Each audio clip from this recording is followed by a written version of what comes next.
Hello guys, welcome YouTube channel. आज की इस वीडियो में हम बात करेंगे फलोदी ज़िले की। ठीक है, तो यहाँ पर हम पढ़ने वाले हैं फलोदी ज़िला दर्शन। ठीक है, तो यहाँ पर हम फलोदी ज़िले की ही बात करेंगे। ठीक है, तो उससे पहले आपको बता दें, राजस्थान में नए 19 ज़िले बने और उनका सीमांकन हुआ तो राजस्थान में 50 ज़िले हो गए। ठीक है, अभी 3 नए ज़िलों की घोषणा और हुई है, लेकिन उनका सीमांकन नहीं हुआ है। तो यहाँ पर हम आपको एक स्लाइड के माध्यम से जो भी महत्वपूर्ण पॉइंट हैं फलोदी ज़िले से रिलेटेड उनकी बात करेंगे। तो ये ज़िला जोधपुर से बना था। फलोदी ज़िला है ये जोधपुर से बना है। ठीक है, तो जोधपुर से 3 ज़िले बने हैं, जोधपुर, जोधपुर ग्रामीण और फलोदी। अब बात करते हैं पाकिस्तान के साथ इस ज़िले की सीमा लगेगी या नहीं लगेगी। तो जैसलमेर से कुछ हिस्सा लिया गया है। ठीक है, तो वो फलोदी ज़िले के अंदर है और फलोदी ज़िले की सीमा पाकिस्तान के साथ लगेगी 30 किलोमीटर। ठीक है, अब देखिए अगली स्लाइड के अंदर आपको जो महत्वपूर्ण पॉइंट हैं फलोदी ज़िले से रिलेटेड वो यहाँ पर बताने वाला हूँ। ठीक है, अब हम पढ़ेंगे फलोदी ज़िले के बारे में। तो देखिए, तो यहाँ पर देख सकते हैं ये मैप और जो तहसीलें हैं, उपखंड है, इनके बारे में पहले भी बता दिया है, लेकिन एक बार फिर से देख लीजिए। तो यहाँ पर देख रहे हैं बाप के ऊपर जो हिस्सा दिख रहा है वो जैसलमेर का है, जो कि पाकिस्तान के साथ सीमा बनाएगा। ठीक है, अब देखिए यहाँ पर पॉइंट नंबर 1 है, नवीन जो नया ज़िला है बनाने से पहले फलोदी जोधपुर ज़िले का भाग था। ठीक है, तो जोधपुर से बनाया गया है, जोधपुर को तोड़कर फलोदी नया ज़िला बनाया गया है। ठीक है, फलोदी के अलावा 2 ज़िले और बन गए हैं जोधपुर से, जोधपुर शहर, जोधपुर ग्रामीण। ठीक है, उसे हम जोधपुर भी कह सकते हैं, जोधपुर शहर को। ठीक है, उसके बाद पॉइंट नंबर 2 फलोदी ज़िला। फलोदी ज़िला जोधपुर संभाग में स्थित है। कौन से संभाग में? जोधपुर संभाग के में स्थित है फलोदी ज़िला। पॉइंट नंबर 3 है यहाँ पर, फलोदी में 6 उपखंड व 8 तहसीलें हैं।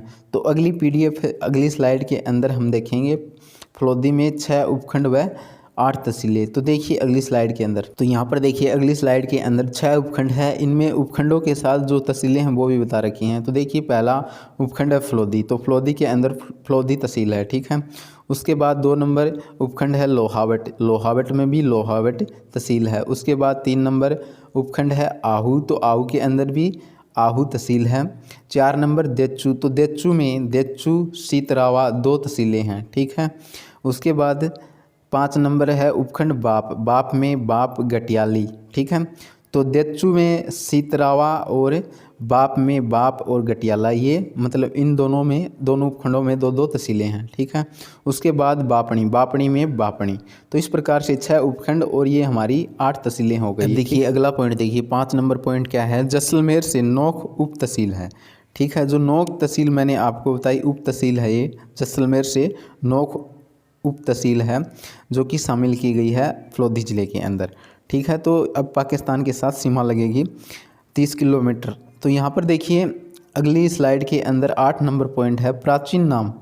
तो फलोदी का प्राचीन नाम क्या है? विजयनगर और फलवर्दिका, तो ये इसके प्राचीन नाम है। 8 नंबर पॉइंट के बाद यहाँ पर 9 नंबर पॉइंट है। तो देखिए यहाँ पर 9 नंबर पॉइंट क्या है? स्थापना विक्रम संवत 1515 में श्री सिद्धू कल्ला ने की थी। ठीक है, उसके बाद अगला पॉइंट है यहाँ पर 10 नंबर पॉइंट है, फलोदी नाम श्री सिद्धू कल्ला की विधवा बेटी फलाक के कहने पर रखा गया। ठीक है, तो फलोदी का नाम कैसे रखा गया? श्री सिद्धू कल्ला जिन्होंने स्थापना की थी 1515 में, उनकी बेटी विधवा बेटी फला के कहने पर फलोदी नाम रखा गया था। ठीक है, पहले फलवर्दिका, फिर विजयनगर, उसके बाद फलोदी रखा गया। अब देखिए अगला पॉइंट है 11 नंबर पॉइंट है, फलोदी का खिच्चन गांव क्रुंजा पक्षी प्रवास के लिए प्रसिद्ध है। तो पहले हम कौन सा ज़िला बोलते थे? जोधपुर। ठीक है, क्रुंजा पक्षी के प्रवास के लिए प्रसिद्ध, तो हम जोधपुर नाम लेते थे, लेकिन अब ये फलोदी ज़िले के अंदर आ गया। ठीक है, फलोदी का खिच्चन गाँव क्रुंजा पक्षी प्रवास के लिए प्रसिद्ध है। उसके बाद अगला पॉइंट है यहाँ पर 12 नंबर पॉइंट है, परमवीर चक्र विजेता मरणोपरांत मेजर शैतान सिंह फलोदी बाणसर गांव के थे। ठीक है, ये 1962 भारत चीन युद्ध में शहीद हुए थे। ठीक है, 1962 भारत चीन युद्ध में शहीद हुए थे परमवीर चक्र विजेता मेजर शैतान सिंह फलोदी। बापणीसर गांव का अब नाम शैतान सिंह नगर रख दिया गया है। ठीक है, अब देखिए उसके बाद 12 नंबर पॉइंट के बाद अगली स्लाइड के अंदर 13 नंबर पॉइंट देखिए क्या है। तो यहाँ पर 13 नंबर पॉइंट है, बाप शहर में मेघडासर तालाब एक प्रमुख दर्शनीय स्थल है। ठीक है, बाप शहर में मेघडासर तालाब एक प्रमुख दर्शनीय स्थल है। तो यहाँ पर देखिए 14 नंबर पॉइंट है, फलोदी राजस्थान का सबसे शुष्क स्थान है। ठीक है, तो यहाँ पर 14 नंबर पॉइंट हो गया शुष्क स्थान, राजस्थान का सबसे शुष्क स्थान है फलोदी जिला। उसके बाद देखिए 15 नंबर पॉइंट है, 2022 में फलोदी में सबसे अधिक 54 सेल्सियस तापमान मापा गया था। ठीक है, 54 डिग्री सेल्सियस तापमान मापा गया था 2022 में फलोदी ज़िले में। ठीक है, उसके बाद अगला पॉइंट है 16 नंबर पॉइंट है यहाँ। तो देखिए क्या है 16 नंबर पॉइंट है, फलोदी का सट्टा बाज़ार पूरे भारत में प्रसिद्ध है। तो फलोदी का सट्टा बाज़ार है वो पूरे भारत में प्रसिद्ध है। उसके बाद अगली स्लाइड के अंदर अगला पॉइंट देखिए 17 नंबर पॉइंट देखते हैं क्या है। तो यहाँ पर देखिए 17 नंबर पॉइंट है, फलोदी हवेलियों के लिए प्रसिद्ध है। ठीक है, तो अब हम जानेंगे फलोदी ज़िला है उसमें कौन कौन सी हवेलियाँ हैं। तो यहाँ पर देखिए 1 नंबर हवेली है यहाँ पर हमारी लालचंद डड्डा की हवेली। ठीक है, तो 1 नंबर पर ये हो गई। 2 नंबर पर है सांगीदास थानवी की हवेली, सांगीदास थानवी की हवेली 2 नंबर ये हो गई। 3 नंबर पर है मोतीलाल अमरचंद कोच्चर हवेली, तो 3 नंबर ये हो गई। उसके बाद 4 नंबर है फूलचंद गोलछा की हवेली, फूलचंद गोलछा की हवेली। तो इस प्रकार से ये फलोदी की प्रसिद्ध हवेलियां हैं। ठीक है, तो ये प्रसिद्ध हवेलियां 4 हवेलियां मैंने यहाँ पर आपको बता दी हैं।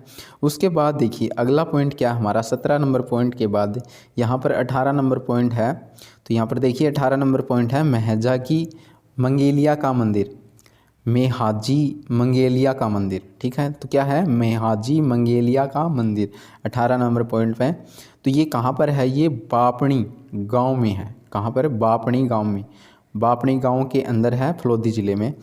उसके बाद ये इसका मेला है जो मेहाजी मंगेलिया का मंदिर है, यहाँ पर मेला लगता है भाद्र कृष्ण अष्टमी को, जन्माष्टमी को। उसके बाद यहाँ पर अगली स्लाइड के अंदर हम देखते हैं अगला पॉइंट 18 नंबर पॉइंट के बाद 19 नंबर पॉइंट देखिए यहाँ पर क्या है। तो यहाँ पर 19 नंबर पॉइंट है जाम्बो जी का प्रमुख धार्मिक स्थल जाम्बा। कहाँ पर है, जाम्बा बाप तहसील में स्थित है फलोदी ज़िले के अंदर। ठीक है, जाम्बो जी का प्रमुख धार्मिक स्थल जाम्बा बाप तहसील में स्थित है जो कि फलोदी ज़िले में है। ये विश्नोई समाज का श्रेष्ठ स्थान है, विश्नोई समाज है उसका ये श्रेष्ठ स्थान माना है। ठीक है, माना गया है। मेला, इसका मेला है जो कि जाम्बा में बढ़ता है, जामो जी का मेला।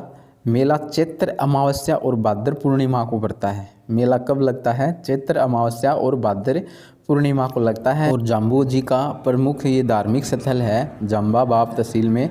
ये विश्नोई समाज का श्रेष्ठ स्थान है, ये मैंने आपको बता दिया। ठीक है, उसके बाद देखिए 19 नंबर पॉइंट के बाद हम अगले पॉइंट की बात करते हैं। 20 नंबर पॉइंट में क्या है, तो यहाँ पर देखिए 20 नंबर पॉइंट में है खारे पानी की झील। तो यहाँ पर देखिए 1 नंबर है फलोदी झील, उसके बाद बाप झील। ठीक है, तो बाप झील है ये राज्य का पहला कोयला संयंत्र, इसके पास में ही है, बाप झील के पास में राज्य का पहला कोयला संयंत्र। ठीक है, उसके बाद यहाँ पर 20 नंबर पॉइंट के बाद 21 नंबर पॉइंट है। तो यहाँ पर 21 नंबर पॉइंट है फलोदी के आखेट निषेध क्षेत्र।